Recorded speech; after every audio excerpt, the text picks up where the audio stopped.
Hello all, it's Hagen. Welcome to the sixth module of the Bachelor Nest program entitled Changing the Environment of Your Bachelor Nest. In this module, we're going to learn how to predict and develop different behaviors. It is a very important module, if not the most important. It lays on the foundation of creating suggestive environment that will change your visitors' behavior and make them more compliant to have sex with you. Over the past years, I used to invite women at my place to hear some music, watch a DVD, or just hang out together.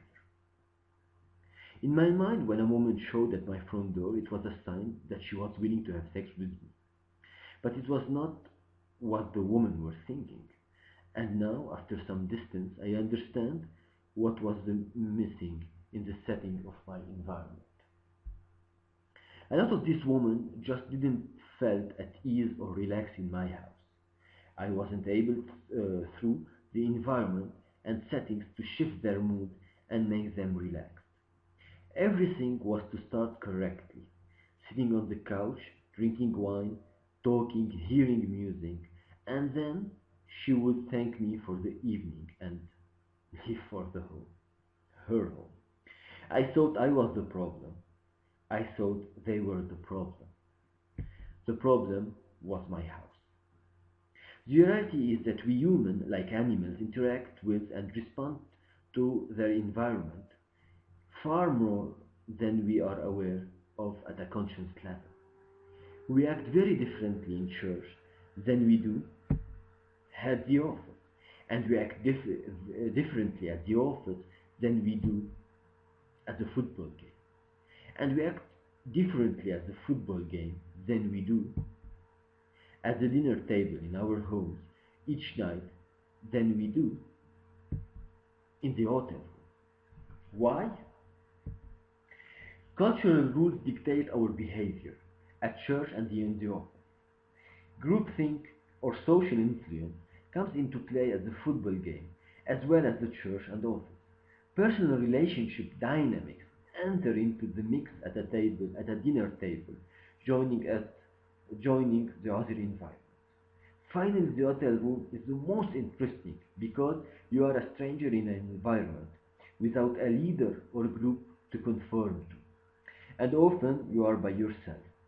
Thus, you are able to discover more about the true nature of who you are, as you are the most definitely curious about your environment and not quite certain what to do with that environment, leaving behavior largely unpredictable for you, but very predictable for the hotel chain.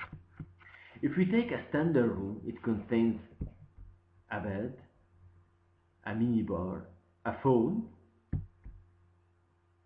a minibar, and a TV. You don't know how you will behave, but the hotel does. The hotel knows that you will do you will do and charges you handsomely for it.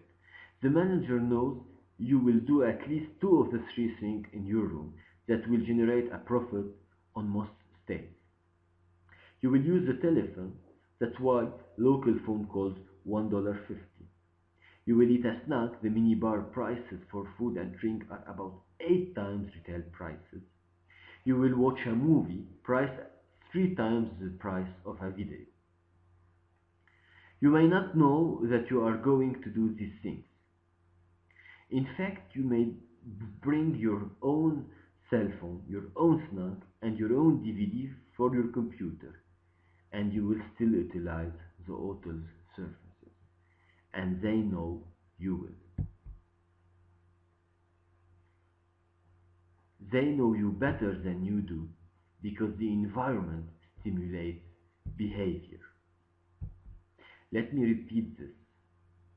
They know you better than you do because the environment stimulates behavior. If you want to change your own or someone else's behavior, the first thing you can often do is change the environment. If you can control the environment, you can typically predict or create a specific behavior. It is know how people will behave in church at the dinner table, at the office, and in the hotel. Deviation can occur, but behavior is remarkably predictable. People learn how to behave in all of these environments, and then they do behave that way. An extroverted individual will be remarkably compliant in the quiet atmosphere of the library. The introverted person will think out in church and stand up and cheer in the football game. We have seen cases like this. Deviation can occur, but behavior is remarkably predictable. The behavior are learned and reinforced. People do what they are told, and when they don't, we medicate them so they will comply. Changing the environment is uniquely powerful in changing behavior. There is no greater single influence. Not genetics, not peer pressure, not parenting. The environment stimulates behavior, and changing behavior is most easily accomplished in a different environment. And there is more. The environment can be changed to develop these behaviors. The environment can be changed to develop these behaviors. The position of chairs, furniture, and decor can be altered, thus changing how much people like each other. This alteration also change how and how much people interact, which will directly impact whether people will like each other, be more or less anxious, and be more or less confident. The colors of carpeting, furniture, and walls all change the perception of people in the environment and literally change their behavior. An interesting element in changing the environment is that it tends to change behavior first, rather than the attitude of the individual. This fact is most profoundly noted in many religious institutions, the military and of every government, large corporation, and some schools. And today we're going to apply these basics into your bachelor nest. When a person is moved from one environment to another, especially when one is unfamiliar with the new environment, the brain has to change.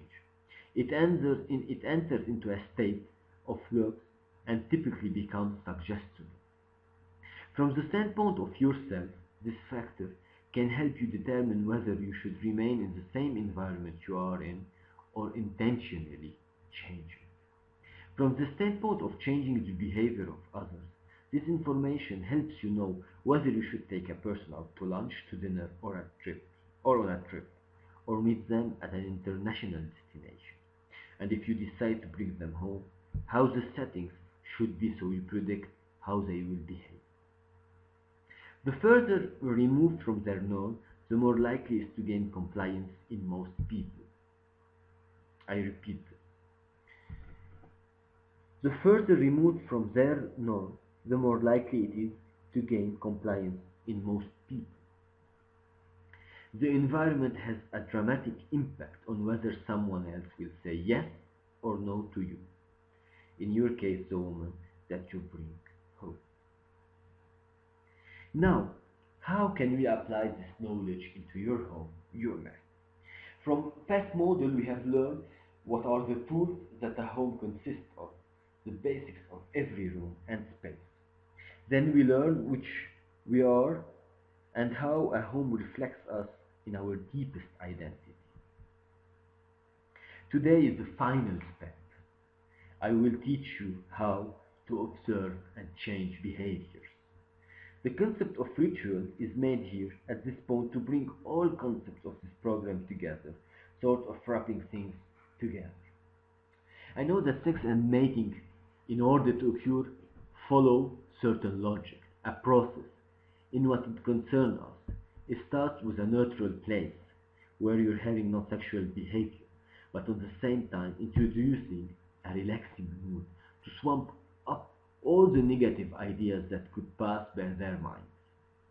Because little by little, you'll have to eliminate all the elements that could distract her and remove any settings that could help her be resistant. In this order, I'll give you a series of exercises that will help you know yourself and habits more, deduce her predictable behavior in certain settings, and know how to make the environment of your nest your best habit. Let's start with the first exercise, observation of the self. First of all, observe yourself while watching TV. Register this on a cam and try to define the pattern. Sit like you usually do. Don't be self-conscious. Just put the cameras on and be natural. Let the film run for a couple of hours and then watch it several times if there's a need. Second, observe yourself, what you do when you enter the house.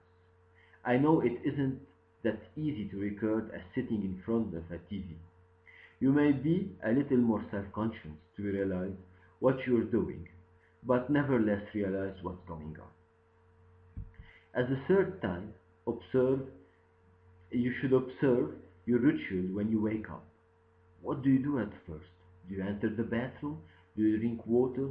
Do you have your clothes ready? Or do you spend half an hour or so to choose what to wear? And finally, you have to observe your ritual when you're going to sleep. Do you take a shower? Do you like to read? What are the thoughts that come to your mind?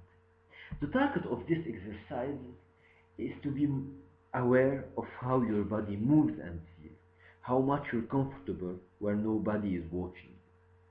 Pay attention to small details, your tics, what makes you nervous or relaxed. How do you sit? Does it matter what you are watching? Romantic or horror movie? When you sit on the couch, do you make space for another person? When you sleep, is it in the middle of the bed or on one side? Thus making space for a virtual visitor? In a nutshell, I want you to observe your patterns, your habits, and try to deduce if someone is inserted in your life and how much space do you need to let go. Are you able to live with her without doing your ritual? Now, on the second set of exercises, I want you to do a group observation in two settings, in your place and the second time in a friend's place. Although it may be weird to have a camera recording, you may observe only with your eyes. First, observe the group while watching TV. Maybe a sport game, which reveals a lot, and try to deduce the patterns. At the second step, observe the group while they are eating on a dinner table. In this particular exercise, it is interesting to particularly pay attention to the person that made the first invitation in his house and how this behavior changed when his is in your home as a visitor. Finally, make an observation how people listen to music or during a conversation. Now, did you get the pattern? I'm sure you did. Now it is most important stuff and the most interesting. You have to go and literally change the environment. Begin with the layout, lighting, temperature, colors, music, furniture, everything we talked about in the past. And then see what happens. There is no right or wrong. Don't worry about what might be the results. Answer this in an experimental state of mind. Let it be a game. In a nutshell, you have to see the interaction of people with your space, layout, and furniture so you can guess their behavior. Always have a goal, a target behavior for your visitor, and then experiment to attain that result. Take a minute to breathe.